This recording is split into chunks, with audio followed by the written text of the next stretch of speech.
पत्रकार साथियों को सादर अभिनंदन करते हुए मंचासीन हमारे समस्त नेतागण, जिसमें गरिमा दसोनी जी, मंजू त्रिपाठी जी, रघुवीर बिष्ट जी, शिषपाल बिष्ट जी, मनोहर सिंह रावत जी, राजेश चमोली जी और उपस्थित साथी। आज चूंकि लोकसभा के चुनाव परिणाम के बाद यह देहरादून में मेरी सबसे पहली पत्रकार वार्ता है। मुझे लोकसभा चुनाव के परिणाम के बाद आधिकारिक रूप में मैंने अपना वक्तव्य सोशल मीडिया के माध्यम से दे दिया था, लेकिन फिर भी मैं ये आवश्यक समझता हूं कि आप लोगों के सम्मुख आकर मैं अपनी बात कहूं। अपनी बात को कहने से पहले मैं ये पंक्तियां कहना चाहता हूं।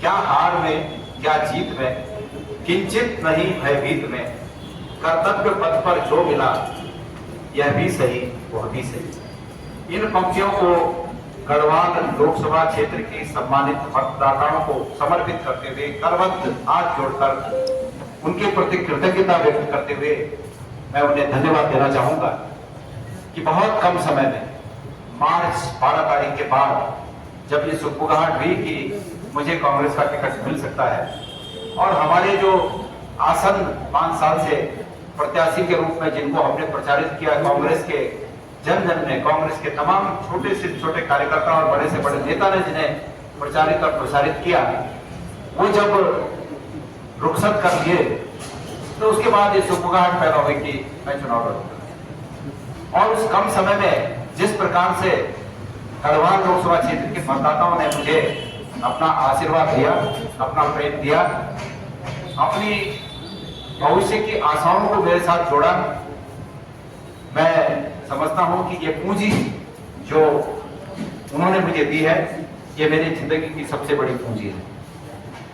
मैं उनसे वादा करता हूं कि उनसे दी गई, उनके द्वारा दी गई इस पूंजी को मैं आजीवन अक्षुण्ण रखूंगा, हमेशा जेहन में रखूंगा, अपनी यादों में रखूंगा और ये उनकी दी हुई ताकत मेरी जिंदगी की सबसे बड़ी ताकत होगी। और इस ताकत को साबित करना आगे मेरी जवाबदारी है कि मैं उनकी दी हुई इस ताकत को संघर्ष के मैदान में उसका उपयोग करके उनके हित की लड़ाई को लड़ सकूं।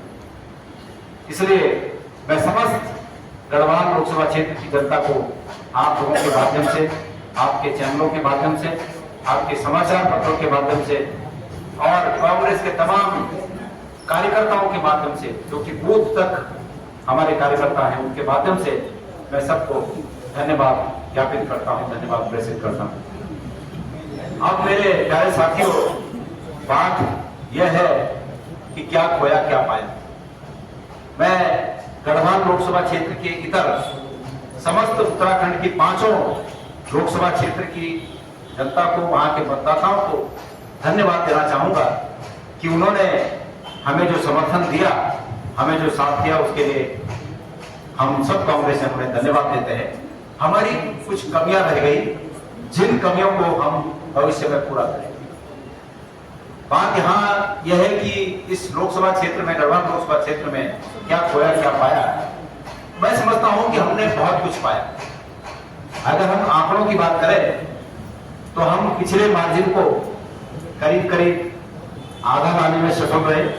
जो पिछली बार 2019 में जो रिजल्ट आए थे वो आगे तक हमने उसको रिकवर किया और वो भी उस स्थिति में किया जब भारतीय जनता पार्टी ने डराकर, यहाँ की सरकारों ने, यहाँ के मंत्रियों ने, केंद्र के मंत्रियों ने, केंद्र की सरकार ने कांग्रेस के नेताओं को डराकर, धमकाकर, लालच देकर प्रधान से लेके, पंच से लेके और विधायकों तक, पूर्व मंत्रियों तक सब पर कुठाराघात किया, अपने साथ मिलाने का अनैतिक कार्य किया।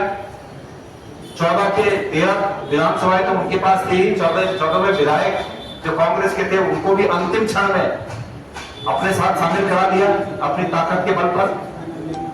जो कांग्रेस में छोटे हुए नेता थे उनको भी कुछ अंडर टेबल बातें हुई होंगी जिसका और उन्होंने भी बहुतों ने विभिन्न माध्यमों से बीजेपी को मदद की और उसके बावजूद जो पिछला मार्जिन था वो पिछला मार्जिन आधा हुआ। मैं समझता हूं कि ये जो मार्जिन आधा हुआ ये भी अपने आप में कांग्रेस के कार्यकर्ताओं की जीत है और मैं स्वयं भी इसमें अपनी जीत महसूस करता हूं। मैंने कहा कि ये जनता की ताकत है और ये जनता की ताकत जनता के काम आएगी। संघर्ष में, जनता के लिए किए गए संघर्ष में हमारे काम आएगी। मेरे साथियों, क्या खोया क्या पाया, ये तो मैंने अपनी बात बताई कि मैंने क्या पाया। अब क्या खोया उसकी बात करते हैं। हम चुनाव लड़ रहे थे, जो हमारी बेटियों के साथ अन्याय हुआ है उस मुद्दे पर। देखिए, मैं आप लोगों के माध्यम से उत्तराखंड की जनता को भी ये संबोधन करना चाहता हूं। हरियाणा, अगर वहां पर यह मुद्दा बना कि भाई उनकी बेटियां जो कुश्ती में परचम लहराती थी और भारतीय जनता पार्टी के नेताओं के द्वारा उन्हें उनके साथ अभद्रता की गई, अगर ये हरियाणा में मुद्दा बन सकता है और वहां पर भारतीय जनता पार्टी 5 सीटें गंवा सकती है, तो इस बात को मनन किया जाना चाहिए कि अंकिता भंडारी के बारे में उत्तराखंड में क्यों मुद्दा नहीं बन पाया। इस बात को हमारे स्तर पर भी मनन किया जाना चाहिए कि क्या कांग्रेस इस मुद्दे को लोगों तक नहीं पहुंचा पाई, और इस बात पर भी मनन किया जाना चाहिए कि क्या कांग्रेस ने अगर इसको मुद्दा बनाया, मैं तो इसका साक्षी हूं कि मैंने पहले दिन से इस बात को उठाया था कि यह अन्याय उत्तराखंड सहन नहीं करेगा, लेकिन उसके बावजूद यह अन्याय अगर सहन हुआ तो इसको इस रूप में भी मनन किया जाना चाहिए कि हमारे लोगों ने इसको क्यों अपने जेहन में नहीं उतारा, क्यों उस पीड़ा को महसूस नहीं किया जो एक मां, एक पिता अपनी बेटी के खोने पर महसूस करता है। इसको उस रूप में भी मनन किया जाए। अगर पंजाब और हरियाणा में ये मुद्दा बन सकता है कि अग्निवीर योजना हमारे राज्य के मनमाफिक नहीं है, और उसका परिणाम ये हो सकता है कि पंजाब में आपने देखा होगा कि भारतीय जनता पार्टी का सुपड़ा साफ हो गया और हरियाणा में उन्हें बहुत कुछ खोना पड़ा। अगर ये वहां मुद्दा बन सकता है, महाराष्ट्र में ये मुद्दा बन सकता है, तो उत्तराखंड जो कि सबसे ज्यादा इस योजना से प्रभावित हुआ, वहां ये मुद्दा क्यों नहीं बना, ये भी सोचने का विषय है। ये हमारे लिए भी सोचने का विषय है, जो हम राजनीति करते हैं और प्रतिपक्ष में है। हमने क्या इसको मुद्दा नहीं बना पाया, ये सोचने की बात है। और ये जनता के लिए भी सोचने की बात है कि भाई अपने हितों की बात तो सोची जानी चाहिए कम से कम। तो ये कहां पर चूक हो गई, ये हमारे लिए भी मनन का विषय है और ये मतदाताओं के लिए भी मनन का विषय है। जिन विचारों को बदलने की कभी आदत नहीं, उन विचारों को सदा शमशान कहना चाहिए। ये मैं भूल रहा हूं, शायद दिनकर जी की कविता है, रामधारी सिंह दिनकर जी की शायद ये कविता है, या हो सकता है कि मैं कवि का नाम भूल रहा हूं, लेकिन एक प्रख्यात कवि की कविता है कि जिन विचारों को हम विचारों में लपेटे गए लोग हैं क्या, और जो विचारों में लपेटे गए लोग हैं वो सच्चाई से वाकिफ नहीं हो पाते, ऐसा मेरा मानना है। इसलिए अंकिता भंडारी के मुद्दे पर हम सबको एक होना चाहिए था, उत्तराखंड की जनता को एक होना चाहिए था, अग्निवीर के मुद्दे पे एक होना चाहिए था, बेरोजगारी के मुद्दे पे एक होना चाहिए था, पेपर लीक के मुद्दे पर हमें एक होना चाहिए था। ये नहीं हो पाया, तो मुझे ऐसा प्रतीत होता है कि हम उन विचारों में लपेटे गए मानसिकता से भरे हुए हैं कि जो लपेटने के बाद जो दूसरे बात सुनने को तैयार नहीं है। तो इस पर मैं सभी से, नेताओं के स्तर पर स्वयं भी पुनर्विचार करूंगा कि हमारे प्रयास में कहां कमी रही, और जनता के स्तर पर मैं निवेदन करना चाहता हूं कि निश्चित रूप में लोग भी इस पर पुनर्विचार करें कि जो समाज अपने हितों की रक्षा करने के लिए सजग नहीं रहता, उस समाज को बहुत बड़ी कीमत चुकानी पड़ती है। मेरे साथियों, मैं इस मौके पर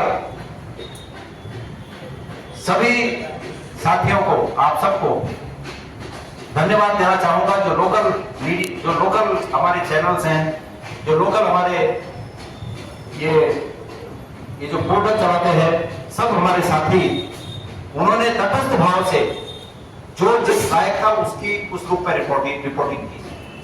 और अगर नेशनल मीडिया, खास करके जो फीडेड मीडिया है, फीडेड, जिसको गोदी मीडिया बोलते हैं। अगर गोदी मीडिया पहले से ये हवा नहीं बनाता कि 400 पार 400 पार 400 पार, अगर ये हवा नहीं बनती तो उत्तराखंड में भी फिजा कुछ अलग होती। चूंकि दूर दराज के गांव में सिर्फ टीवी देखा जाता है, सोशल मीडिया का प्रभाव कम है, टीवी देखा जाता है, इसलिए लोग इसी फहमी में रहे कि बस बीजेपी 400 पार जाने वाली। अगर लोगों को ये हकीकत पता होती, जिस प्रकार के रिजल्ट सामने आए, ये हकीकत पता होती, तो यहाँ की भी फिजा कुछ अलग होती। मैं प्रमाण के साथ इस बात को कहना चाहता हूँ, हमारी पहुंच, हमारे प्रचार की पहुंच सही इलाके में रही।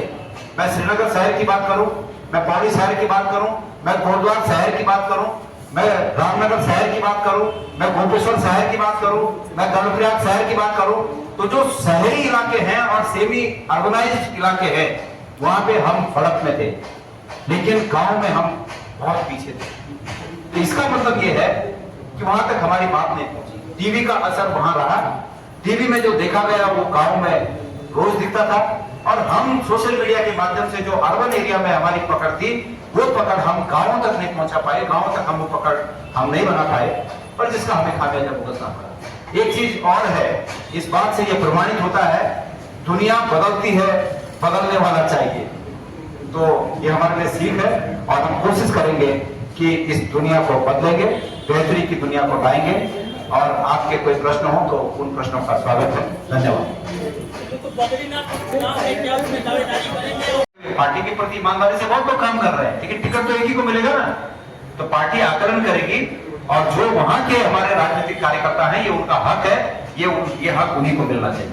मैं, जहां तक मेरा प्रश्न है, मैं जितनी मेरी हैसियत और ताकत है, मैं अपनी पूरी हैसियत और ताकत से वहां के प्रत्याशी के, कांग्रेस के प्रत्याशी को चुनाव जिताने के लिए पूरी मेहनत से काम करूंगा। 2022 में नैतिकता की जिम्मेदारी आपने ली थी, इस्तीफा तक भेजा था, इस बार नैतिकता खत्म हो गई कांग्रेस में? ऐसा नहीं है, ऐसा नहीं है।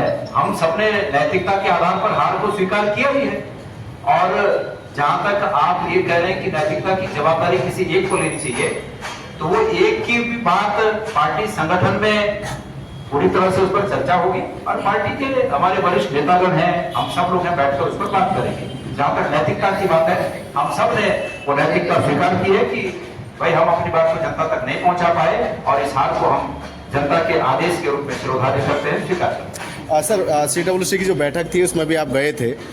आने वाले जो निकाय, जो अभी हाईकमान की ओर से जो बैठक ली गई थी, इन 5 सीटों पर जिस तरीके से जो हार मिली है कांग्रेस को, और आने वाले जो उपचुनाव और निकाय चुनाव है, उसको किस तरीके से देख रहे हैं? क्या पहली बात तो भारतीय जनता पार्टी ने ये जीत बेमानी से हासिल की है।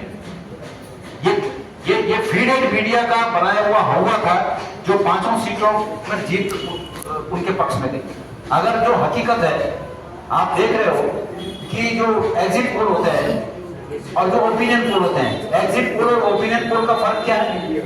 नाम का फर्क है। ओपिनियन पोल के रूप में पहले से चलाने लगे थे 400 पार 400 पार 400 पार चलाने लगे थे, और वही बात फिर एग्जिट पोल में बताने लगे। उसके बावजूद 400 तो छोड़ो, मतलब 243-44 सीटें कुछ आए है ना, 240 सीटें आए हैं बीजेपी, तो कहां 400 पार के बाद फिर कहां 243 सीटें आई? तो बात यह थी कि वो एक झूठ था, जिस झूठ को मीडिया के माध्यम से, टेलीविजन के माध्यम से, फीडेड मीडिया के माध्यम से फैलाया गया, और उसने असर किया। अब भाई, जहां दवा असर करती है वहां जहर भी तो असर करता है ना, तो जहर था, उस जहर ने असर किया। मैं ये कह रहा हूं कि अब पंचायत चुनाव में इस बात को जनता समझ गई है कि भाई ये जो झूठ चलाते हैं, इनके बहकावे में ज्यादा नहीं आना है। पंचायत चुनाव में निश्चित रूप में कांग्रेस जीत दर्ज करेगी। अभी तो 2 उपचुनाव है, आप उसी के परिणाम देख लीजिएगा।